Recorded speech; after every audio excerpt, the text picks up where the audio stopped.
Mesmo que falte amor, acompanho o Vasco aonde ele for. Nasci pra te seguir. Salve, família vascaína! Sejam bem-vindos aí a mais um vídeo no canal. Eu sou o Thiago, você está no canal Vasco em Família. Se não for inscrito aqui, já dá aquela moral, se inscreve no nosso canal, deixa o like pra gente estar tentando chegar a mais vascaínos e não esquece também de ativar o sininho de notificação para não perder os próximos vídeos e tá sempre por aqui dando aquela moral, deixando a sua opinião, o seu comentário pra gente estar trocando aquela ideia de vascaíno pra vascaíno. A informação de agora há pouco é o seguinte, o Vasco tá aí fechando algumas negociações, né, e os reforços vão aparecer aí na próxima semana. O Vasco começa o trabalho aí agora na segunda-feira, né, vai ter a apresentação aí dos seus jogadores, Abel Braga, Barbieri. O Vasco ainda não anunciou aí nenhum reforço, a gente tá aguardando aí esses nomes, família vascaína. A gente precisa aqui trocar uma ideia, porque parece que, claro que não tem nada concluído, é só uma ideia aqui de vascaíno para vascaíno, mas parece aí que o Vasco pode ter uma filial do Ceará, né, o Vina foi oferecido ao Vasco, agora um lateral esquerdo, e o Vasco teria aí observando um zagueiro lá também do Ceará. E eu queria trocar uma ideia aqui sobre o Grupo City, cara, do Bahia, porque o Bahia tá fechando aí com duas promessas que são jogadores do Grupo City, ou seja, o Grupo City aí já tentando aí reforçar o Bahia para a próxima temporada, e entra naquela questão que a gente vem trocando aqui uma ideia. Minha preocupação com os reforços iniciais do Vasco, pelas informações que já estão confirmadas, preocupa, porque o futebol brasileiro tá assim muito competitivo, e aí você vê times também que disputaram a Série B com o Vasco, tem um elenco um passo à frente, vamos dizer assim, né? O Grêmio, o Cruzeiro e o Bahia já reforçando aí com duas jovens promessas do Grupo City. Antes da gente trocar essa ideia aí de vascaíno para vascaíno, eu preciso aqui falar da minha parceira, a 1xBet. É isso, casa de aposta aí muito segura, com muita credibilidade no mercado, é patrocinadora do Barça, PSG, Liverpool e é a nova parceira aqui do canal Vasco em Família. Então, se você gosta aí de fazer apostas em jogos de futebol, NBA, vôlei, o que seja, é na 1xBet. Ou se você também não conhece o mercado, vale a pena aí, claro, com muita tranquilidade, aquele dinheiro que sobra pra brincar, né? Não pode mexer no orçamento aí, que senão complica, mas a 1xBet aí te dá toda a possibilidade e aquela moral. Se você agora for lá no link que vai estar aqui no primeiro comentário fixado, botar lá um depósito de 50, 100, 200 até R$1.200, usando o cupom Vasco em Família, eles vão dobrar esse primeiro depósito em bônus, aumentando a sua chance aí de garantir aquele dinheirinho aí pra ceia de Natal, final de ano, e vai estar dando uma moral aqui também no canal Vasco em Família. Tamo junto? Vamos pro vídeo? Vamos trocar uma ideia? Preciso começar aqui, né, família vascaína, com a questão aí dos reforços, né?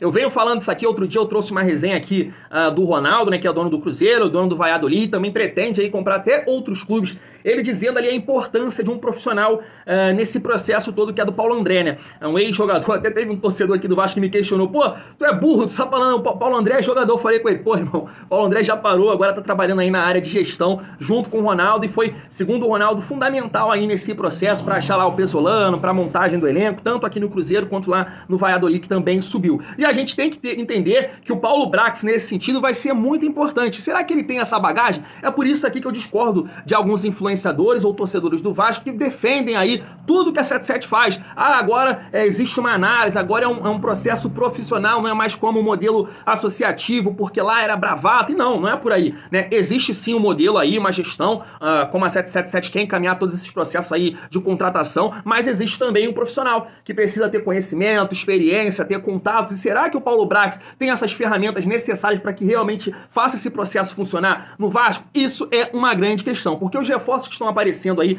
no Vasco, cara, nesse momento, eu só gosto realmente do nome do Pedro Raul. Pedro Raul foi um cara que foi cogitado em diversos outros clubes, né? Sei lá, Corinthians, Grêmio, Internacional, e preferiu o Vasco. Então, show de bola. Os demais, cara, são contratações aí que não deixa a torcida do Vasco muito feliz não, né? Que é o caso do Patrick De Luca, né? Eu vejo muito torcedor do Bahia. Teve até um que comentou aqui, pô, vocês estão pegando refúgio do Bahia, 777 tá enganando vocês. Um torcedor do Bahia que comentou aqui em um dos meus vídeos. E o Júnior Urso, sem sombra de dúvida, também aí um jogador que, poxa, tem experiência, que passou pelo Atlético Mineiro e Corinthians, mas estava no futebol lá dos Estados Unidos. Uma oportunidade de mercado, não sei se vem para ser titular. Na minha opinião, não é um jogador que chega e aumentar o nível do Vasco para ser titular. Então, de todas as contratações que dão aí como certas só o Pedro Raul. E aí, família vascaína, a gente vê aí o Grupo City, né, que é um grupo que vai sim rivalizar aqui com a 777 no futebol brasileiro, buscando aí, claro, jovens jogadores nesse cenário aqui sul-americano. Inclusive, se eu não me engano, foi lá o Wellington Campos que perguntou isso depois de 2 horas ter dado uma resposta pra ele, né, falando que a 777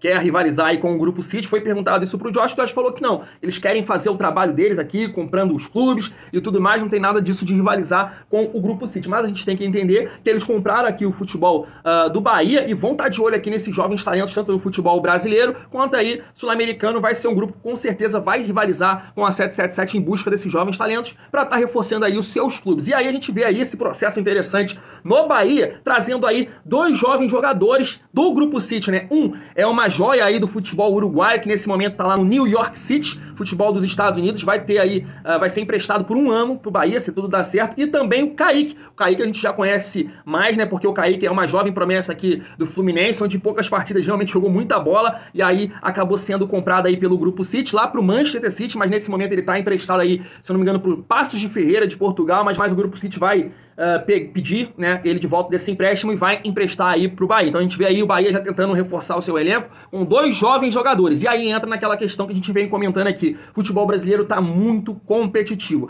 Além de ter os clubes aí no modelo associativo, que estão realmente aí bem encaminhados, né, que é o caso dos Mulambo, Palmeiras, Atlético Mineiro. A gente vê o São Paulo se movimentando também em algumas contratações. E você tem os modelos da SAF, que é o Cruzeiro, que é o Botafogo, agora o Bahia. Então o Vasco realmente tem que movimentar essa questão no mercado da bola aí, porque tem um elenco muito inferior. Pelo menos essa é a minha opinião. O Vasco precisa de muita coisa, vai se apresentar agora na segunda-feira, cara, e a gente só olha para os jovens jogadores para uma possível titularidade, para ajudar, para ser competitivo.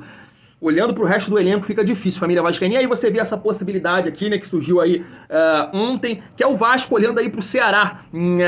Primeiro, 2 jogadores aí que teriam sido oferecidos, já que o Ceará não vai conseguir manter ali a folha salarial para a Série B, que é o caso do Vina, onde eu vejo aí que muito torcedor, né, a gente tem aqui como parâmetro a votação que a Net Vasco faz, né, e aqui, ó, 76% gostaram aí do nome do Vina no Vasco e 24% não. Eu venho falando aqui, né, o Vina é um jogador interessante para uma função que o Vasco não tem nesse atual elenco, que é aquele cara organizador. Se o cara tiver focado dentro de campo, é uma boa contratação, mas se deixar aí Rio de Janeiro, a gente sabe como é que é, né, se deixar o extracampo interferir na vida profissional, o cara não vai render dentro de campo, e essa é uma situação que me preocupa.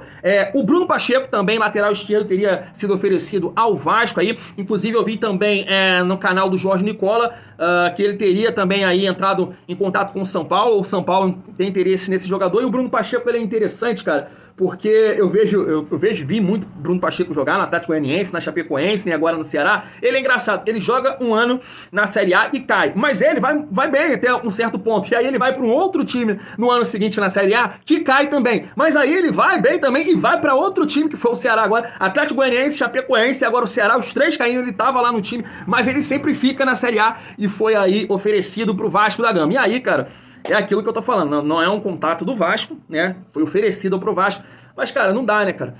E aí vocês podem até falar assim, pô, Thiago, mas tu é muito chato, ninguém dá pra você. É porque a gente imaginou, né, o Vasco mais competitivo, e o Bruno Pacheco, com todo respeito, até acho bom jogador, mas não jogador pro Vasco ser competitivo em 2023. A gente tem que entender que a pressão no Vasco é muito maior, né? Uma pressão agora do primeiro ano da SAF, de fato, e a promessa foi de um Vasco competitivo. Então a torcida vai cobrar esses atletas que chegarem no Vasco. Será que o Bruno Pacheco aguenta a pressão do Vasco? Um fato é que o Vasco está sem laterais, tanto o lateral esquerdo quanto o lateral direito, né? A gente tem a volta do Riquelme, se Deus quiser vai voltar aí de lesão, mas o Riquelme, ele não consegue se firmar, e o Edmar, cara, pô, sinceramente, a gente já sofreu tanto com ele nessa Série B, e não dá mais pra aguentar o Edmar mais um ano, pelo amor de Deus, né? Haja sofrimento. E aí também surgiu o nome aí e aí o Vasco teria interesse nesse jogador, procurou saber, do Gabriel Lacerda. Eu até fui ver aqui, pô, cara, o Vasco interessado aí num jogador que caiu, um zagueiro que caiu pra 2ª divisão, e fui ver, o Ceará tomou quantos gols na temporada de 2022 na Série A, né? E, cara, até interessante que me surpreendeu, porque você vê aqui o Atlético Goianiense, que caiu 57 gols sofridos, Avaí 60, o Juventude 69, mas o Ceará tomou 41 gols.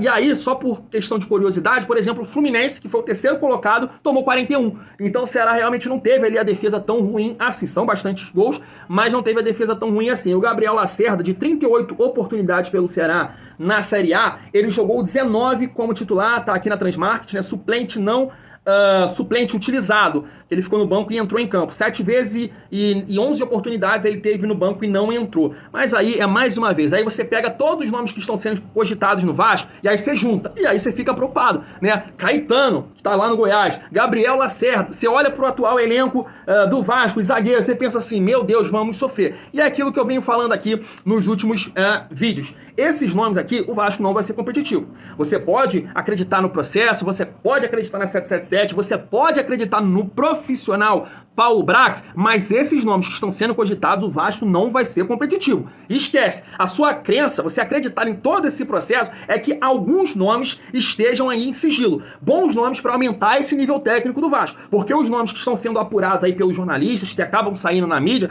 irmão, esquece. A gente não vai ser competitivo. É um time para brigar por meio de tabela ou zona de rebaixamento. Agora, você entende o que é futebol. Você que ama o futebol, você sabe como é que as coisas acontecem. No papel, é exatamente isso que eu tô falando. O time do Vasco, no papel, esses nomes que estão sendo cogitados nesse momento. Agora, futebol é dentro de campo. O time pode encaixar, o Barbieri pode dar jeito e o Vasco caminhar de uma certa forma, não para título, mas para bons resultados, aí quem sabe uma pré-Libertadores. Isso pode acontecer. Mas no papel, os nomes que estão sendo cogitados, os 3 já aí que estão dizendo que estão confirmados, Pedro Raul, Patrick de Luca, Júnior Urso, aí você vem Gabriel Lacerda, Caetano, o Bruno Pacheco que foi oferecido, Vina, irmão, pelo amor de Deus. Aí você pega assim, pô, se acertar com o Kelvin, informação aqui que o Kelvin ficou difícil, o Atlético Paranaense não vai aí liberar o jogador para uma possível negociação, aí o Vasco olha pro Guga do Atlético Mineiro, mas informações anteriores diziam que o Guga tava para acertar com o Betis da Espanha. Então, família vascaína, o que fica aqui é minha torcida para que nomes de mais qualidade possam estar aí, ó, debaixo da mesa, guardado ali, o Paulo Brax na hora certa, toma. Vamos aí, torcida vascaína. Falei que era boa notícia, show de bola. Agora, se for esses nomes, ou nível de jogadores, nesses nomes que estão sendo cogitados, aí a gente vai dar aquela sofrida que a gente já está acostumado em 2023. E aí a SAF não mudou nada do que a gente já está acostumado. Claro que pode melhorar em questão de estrutura, de salários atrasados, isso é um ponto muito positivo para o Vasco caminhar melhor em 2023, mas jogadores vestindo a nossa camisa, só hoje o Pedro Raul chama a atenção. Os demais aí, irmão, vai ser aquele sofrimento. Não sei se vocês concordam comigo aí. Vou ficando por aqui, tamo junto e é muito bom ser Vasco.